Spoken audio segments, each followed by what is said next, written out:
ಎಲ್ಲರಿಗೂ ನಮಸ್ಕಾರ. ನಾನು ನಿಮ್ಮ ಡಾಕ್ಟರ್ ಅಮೃತ ಎಸ್ ಜೀವೋತ್ತಮ ಹೆಲ್ತ್ ಆಯುರ್ವೇದ ಕೇಂದ್ರ ಬೆಂಗಳೂರು. ಇವತ್ತಿನ ಸಂಚಿಕೆಯಲ್ಲಿ ನಿದ್ದೆ ಬಗ್ಗೆ ಕೆಲವೊಂದಿಷ್ಟು ವಿಚಾರ ತಿಳ್ಕೊಳ್ಳೋಣ. ನಮ್ಮ ಕ್ಲಿನಿಕಲ್ಲಿ ಬರುವಂಥ ಎಲ್ಲ ಪೇಷಂಟ್ಸ್ಗಳಿಗೂ ನಾವು ಹಿಸ್ಟ್ರಿ ತಗೊಳ್ಳುವಾಗ ಒಂದು ಪ್ರಶ್ನೆ ಕೇಳ್ತೀವಿ, ನಿದ್ದೆ ಬಗ್ಗೆ. ನಿದ್ದೆ ಹೇಗಿದೆ ಅಂತ ಹೇಳಿ. ಆವಾಗ ಎಲ್ಲರೂ ಹೇಳ್ತಾರೆ, ನಾನು 7 to 8 ಅವರ್ಸ್ವರೆಗೂ ನಿದ್ದೆ ಮಾಡ್ತೀನಿ ಆರಾಮಾಗಿ, ನಿದ್ದೆಯಲ್ಲಿ ಏನೂ ತೊಂದರೆ ಇಲ್ಲ ಅಂತ ಹೇಳಿ ಬಹಳ ಜನ ಇದನ್ನು ಹೇಳ್ತಾರೆ.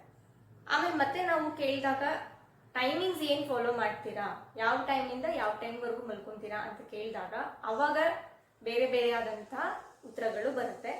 ಕೆಲವರು ನಾನು 12 ಗಂಟೆಗೆ ಮಲ್ಕೊತೀನಿ ಅಂತಾರೆ, ಕೆಲವರು 2 ಗಂಟೆ ಹೇಳ್ತಾರೆ, ಕೆಲವರು 4 ಗಂಟೆ ಹೇಳ್ತಾರೆ. ಹೀಗೆ ಈ ರೀತಿ ಲೇಟ್ ನೈಟ್ಸ್ ಮಲ್ಗುವಂಥ ಜನಗಳು ಜಾಸ್ತಿ. ನಾನು 10 ಗಂಟೆಗೆ ಮಲ್ಕೊಂಡು ಬೆಳಗ್ಗೆ 4 ಗಂಟೆ ಅಥವಾ 5 ಗಂಟೆಗೆ ಎದ್ದೇಳ್ತೀನಿ ಅಂತ ಬರುವಂಥ ಉತ್ತರಗಳು ತುಂಬಾನೇ ಕಡಿಮೆ. ಸೊ ಈ ರೀತಿ ಏನು ನಾವು ಫಾಲೋ ಮಾಡ್ತಾ ಇದ್ದೀವಿ ನಿದ್ದೆಯ ವಿಚಾರದಲ್ಲಿ, ಲೇಟ್ ನೈಟ್ ಮಲ್ಕೊಳ್ಳೋದು, ಸೊ ಇದು ಸರಿನಾ? ನಮ್ಮ ಆರೋಗ್ಯದ ಮೇಲೆ ಅದು ಹೇಗೆ ಅಫೆಕ್ಟ್ ಮಾಡುತ್ತೆ?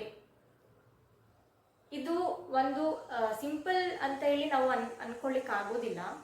ನಿದ್ದೆ ಅಂತ ಹೇಳಿದ್ರೆ ನಮ್ಮ ಆಯುರ್ವೇದನಲ್ಲಿ ತ್ರಯೋಪಸ್ತಂಭ ಅಂತ ಹೇಳ್ತೀವಿ. ಅಂದ್ರೆ ನಮ್ಮ ಆರೋಗ್ಯನ ಕಾಪಾಡ್ಕೋಬೇಕು, ಹಾಗೆ ಒಂದು ಲಾಂಗ್ ಲೈಫನ್ನು ನಾವು ಆರೋಗ್ಯವಾಗಿ ಸಾಗಿಸಬೇಕು ಅಂತೇಳಿ ಹೇಳಿದ್ರೆ 3 ಪಿಲ್ಲರ್ಸ್ಗಳನ್ನು ನಾವು ನೀಟಾಗಿ ಫಾಲೋ ಮಾಡಬೇಕಂತ ಹೇಳ್ತಾರೆ, ತ್ರಯೋಪಸ್ತಂಭ ಅಂತ ಹೇಳಿ. ಅದರಲ್ಲಿ ನಿದ್ದೆ ಕೂಡ ಒಂದು.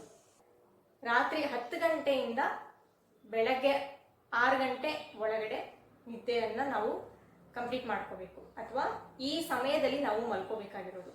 ಸೊ ಮಲ್ಗುವಾಗ 10 ಗಂಟೆ ಒಳಗಡೆ ಮಲ್ಕೋಬೇಕು, ಆ್ಯಂಡ್ ಎದ್ದೇಳುವಾಗ 6 ಗಂಟೆ ಒಳಗಡೆ ಎದ್ದೇಳಬೇಕು. 6 ಗಂಟೆ ಮೇಲೆ ಮಲ್ಕೊಳ್ಳೋದು ಒಳ್ಳೆಯದಲ್ಲ. ರಾತ್ರಿ ಹೊತ್ತು 10 ಗಂಟೆಯಿಂದ ರಾತ್ರಿ 2 ಗಂಟೆವರೆಗೂ ಈ ಟೈಮಲ್ಲಿ ಪಿತ್ತ ಜಾಸ್ತಿ ಇರುತ್ತೆ, ಅಥವಾ ಅದರದ್ದು ಪಿತ್ತ ಕಾಲ ಅಂತ ನಾವು ಹೇಳ್ತೀವಿ.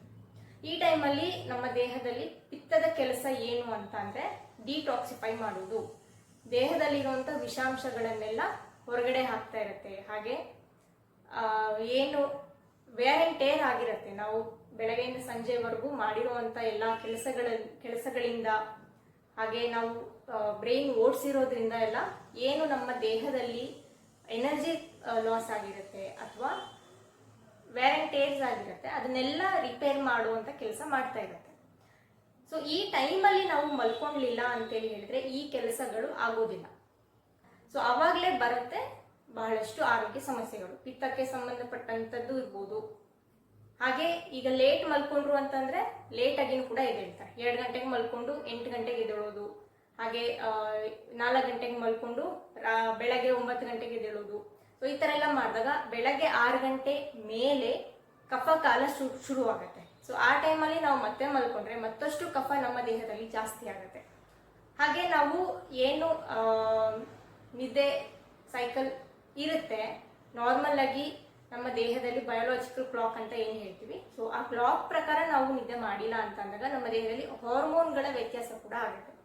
ಸೊ ನಿದ್ದೆ ಸರಿ ಮಾಡಲಿಲ್ಲ ಅಂತಂದರೆ ನಾವು ಏನೇನು ಎಲ್ಲ ಆರೋಗ್ಯ ಸಮಸ್ಯೆಗಳನ್ನ ಎಕ್ಸ್ಪೆಕ್ಟ್ ಮಾಡ್ಬೋದು ಅಂತ ನೋಡಿದ್ರೆ ಲಿಸ್ಟಲ್ಲಿ ಆಲ್ಮೋಸ್ಟ್ ಎಲ್ಲ ಆರೋಗ್ಯ ಸಮಸ್ಯೆಗಳು ಕೂಡ ಬರುತ್ತೆ. ಹೊಟ್ಟೆಗೆ ಸಂಬಂಧಪಟ್ಟಿದ್ದಾಗಿರ್ಬೋದು, IBS ತೊಂದರೆ ಆಗಲಿ, ಅಥವಾ ಅಸಿಡಿಟಿ ಗ್ಯಾಸ್ಟ್ರೈಟಿಸ್ ಆಗಲಿ, ಅಥವಾ ಮಲಬದ್ಧತೆ ತೊಂದರೆ ಆಗಲಿ, ಇನ್ನು ಆಟೋ ಇಮ್ಯೂನ್ ಡಿಸೀಸಸ್ ಕೂಡ ಬರಬಹುದು.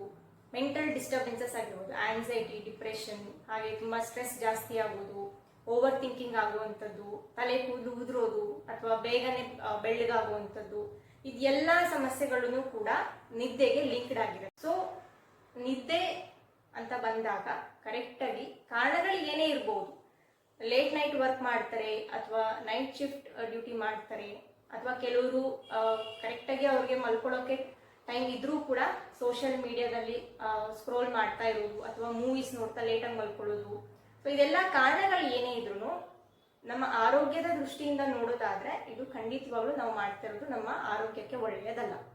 ಇದರಿಂದ ಹಾರ್ಮೋನಲ್ ಇಂಬ್ಯಾಲೆನ್ಸಸ್ ಕೂಡ ಆಗುತ್ತೆ. ಇನ್ನು ಹೆಣ್ಮಕ್ಳಲ್ಲಿ ಪೀರಿಯಡ್ಸ್ಗಳು ವ್ಯತ್ಯಾಸ ಆಗುತ್ತೆ, ಸ್ಟ್ರೆಸ್ ಜಾಸ್ತಿ ಆಗುತ್ತೆ, ಅದರಿಂದ ಮತ್ತೆ ವೇಟ್ ಗೇನ್ ಆಗುತ್ತೆ, ಅದರಿಂದ ಮತ್ತೆ ಒಬೇಸಿಟಿ ಆಯಿತು ಅಂದರೆ ಮತ್ತೆ ಅದಕ್ಕೆ ಅದರದ್ದೇ ಆದಂಥ ಮತ್ತೆ ಹಲವಾರು ಕಾಂಪ್ಲಿಕೇಶನ್ಸ್ಗಳಿರುತ್ತೆ. ಹಾರ್ಟಿನ ಸಮಸ್ಯೆ ಬರ್ಬೋದು, ಅಥವಾ BP ಬರ್ಬೋದು, ಹೀಗೆ. ಸೊ ಒಂದಕ್ಕೆ ಇನ್ನೊಂದು ಯಾವಾಗಲೂ ಕೂಡ ಲಿಂಕ್ ಆಗಿರುತ್ತೆ. ಸೊ ಇದೆಲ್ಲ ಆರೋಗ್ಯ ಸಮಸ್ಯೆಗಳಿಂದ ನಾವು ಹೊರಗಡೆ ಬರಬೇಕು ಅಂತಂದ್ರೆ ಮೊದಲಿಗೆ ನಮ್ಮ ನಿದ್ದೆಯನ್ನು ಸರಿ ಮಾಡ್ಕೋಬೇಕು. ಸೊ ಫಸ್ಟ್ ನಾವು ನಿದ್ದೆಯನ್ನು ಸರಿ ಮಾಡ್ಕೊಂಡ್ಬಿಟ್ಟು ಆಮೇಲೆ ನಂತರ ನಾವು ಅದಕ್ಕೆ ಏನು ಸೂಕ್ತ ಚಿಕಿತ್ಸೆ ಬೇಕು ಅಥವಾ ಸೂಕ್ತ ಕ್ರಮಗಳು ಬೇಕು ಅದನ್ನು ನಾವು ತಗೊಂತಾ ಹೋದಾಗ ಖಂಡಿತವಾಗ್ಲೂ ನಿಮ್ಮ ಆರೋಗ್ಯನ ನೀವು ಸರಿ ಮಾಡ್ಕೋಬಹುದು. ನಿದ್ದೆವನ್ನು ಸರಿ ಮಾಡ್ಕೊಂಡೇನೆ ನಿದ್ದೆ ಸ್ಕಿಪ್ ಮಾಡ್ತಾನೆ ಇರ್ತೀರಾ ಈ ಟೈಮಲ್ಲಿ 10 to 2 ಏನಿದೆ ಈ ಟೈಮ್ ನಿದ್ದೆ ಸ್ಕಿಪ್ ಮಾಡ್ಕೊಂತ ನೀವು ಬೇರೆ ಏನೇ ಟ್ರೈ ಮಾಡಿದ್ರು ನಿಮಗೆ ಅಷ್ಟು ಒಂದು ಸಂಪೂರ್ಣವಾದಂಥ ಫಲಿತಾಂಶಗಳು ಬರ್ತಾ ಇರೋದಿಲ್ಲ.